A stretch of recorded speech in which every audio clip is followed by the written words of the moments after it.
या पृथ्वी तलावरचा सर्वात बुद्धिमान प्राणी म्हणजे मानव. मानवानं वैज्ञानिक प्रगती करत अनेक गोष्टींचा शोध लावला. मग काहींनी त्याचा चांगल्यासाठी वापर केला तर काहींनी वेगळ्या कारणांसाठी वापर करून आपलं आणि इतरांचं आयुष्य धोक्यात आणलं.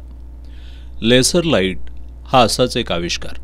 या लेसर लाईटनं गुंतागुंतीच्या आणि क्लिष्ट अशा शस्त्रक्रिया करणं सहज सोपं झालं.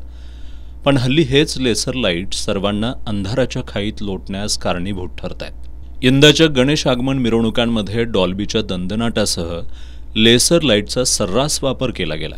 संपूर्ण तरुणाई डीजेच्या तालावर आणि या रंगीबेरंगी किरणांवर मनसोक्त थिरकत होती. या आकर्षक लाईट पाहण्यासाठी नागरिकांनी आपल्या लहान लहान लेकरांसह गर्दी केली होती. पण डोळ्यांना लोभस वाटणारा लेसरचा प्रकाश तुमच्या आयुष्यात कायमचा अंधार देऊन जाऊ शकतो याचं भान यायला बराच वेळ गेला. लेसरमुळे नेत्रपटलांना इजा होऊन रक्तस्राव व्हायला लागले. अनेकांचे कॅमेरे मोबाईल खराब व्हायला लागले.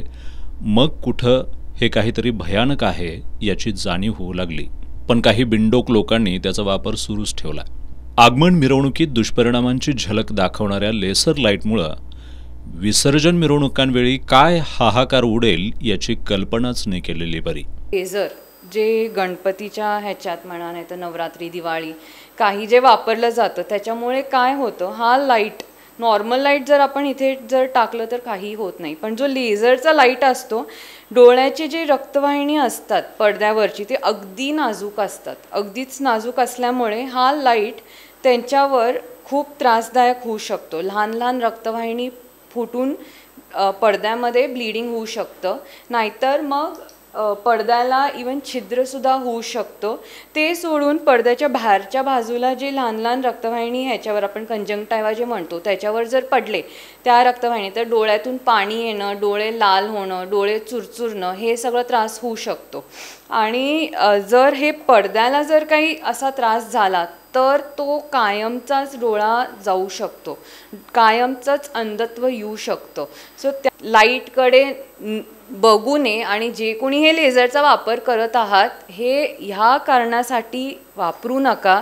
त्याचे खूप चांगले हे आहेत जे आपण वापरून खूप आम्ही सुद्धा लेझरनी डोळे चांगले सुद्धा करतो. पण तुम्ही हा लेझरचा वापर असं करून स्वतःचाच डोळे स्वतः घालून घेऊ नका. फक्त डोळेच नाही तर तुमच्या खिशाला कात्री लावण्याचं कामसुद्धा हे लेसर लाईट करतायत. अलीकडे या लेसर लाईटमुळे चित्रीकरणासाठी वापरले जाणारे कॅमेरे मोबाईल खराब होण्याचं प्रमाण वाढलंय. हल्ली लेसरमुळे जे लेसर लावतात डॉल्बी आणि लेसर, त्यामुळे लेसरमुळे कॅमेऱ्याची CCD उडतात. मोठ्या कॅमेऱ्याची व्हिडिओ शूटिंगच्या कॅमेऱ्याची फोटो कॅमेऱ्याची CCD उडतात. आणि जी मोबाईल असतात जे आता ॲपलचे वगैरे आहेत त्याचे कॅमेरे डायरेक्ट खराब होतात. आणि लेसर हे भयंकर घातक आहे.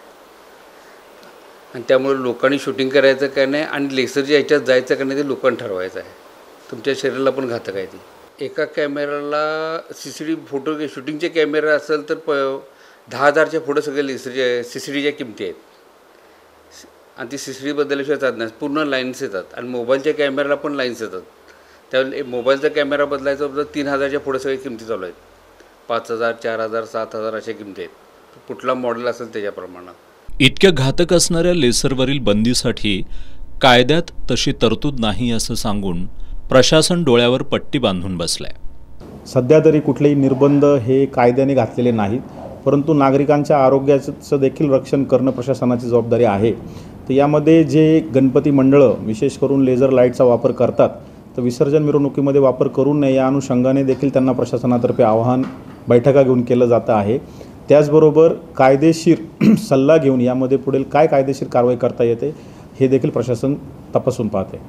कायद्यात तरतूद नाही म्हणून प्रशासन लेसरवर बंदी घालण्यासाठी हतबल असेल तर आता न्यायालयानंच सुमोटो पुढाकार घेऊन यावर बंदी घालावी अशी मागणी पुढे येऊ लागली.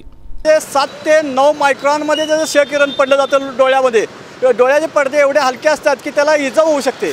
आज मंडळाच्या कार्यकर्त्यांना मी असं एक सांगू इच्छितो की ही लेझर लाईट सध्या वापरू नये, त्याच्यावर न्यायालयाने पण बंदी घालावी. आणि हे सगळे करत असताना जे नागरिक मिरवणूक पाहायला जातात, लहान मुलांना घेऊन जातात, स्त्रिया असतात, त्यांच्याही लहान मुलांच्याही पडद्याचे डोळे नाजूक असतात. त्यामुळे ह्या सर्वांनी काळजी घ्यावी नागरिकांनी असं मी त्यांना सांगत आहे.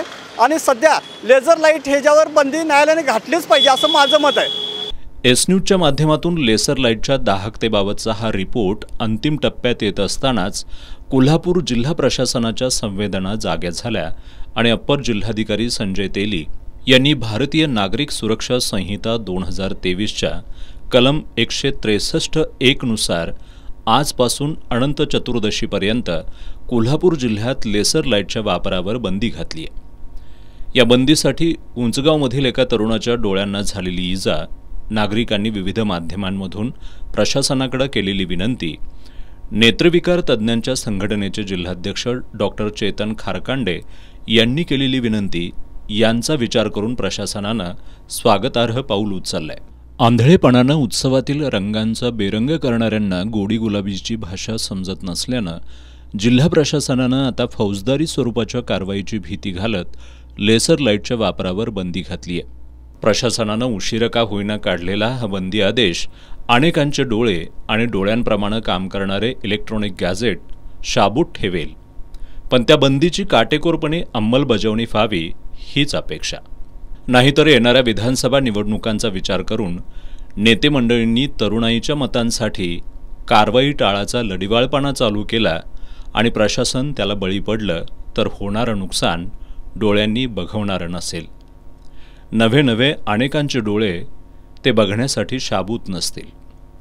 प्रशासनानं संवेदनशीलपणे बंदीचा आदेश जारी केला असून तो अगदी कठोरपणे राबवणंही तितकंच गरजेचं आहे। बुद्धीची देवता श्री गणराय त्यांच्या भक्तांना लेसरचा वापर न करण्याची बुद्धी देतील अशी अपेक्षा सुद्धा करूया। एस न्यूजसाठी सर्वेश उरुणकरसह संगम कांबळे।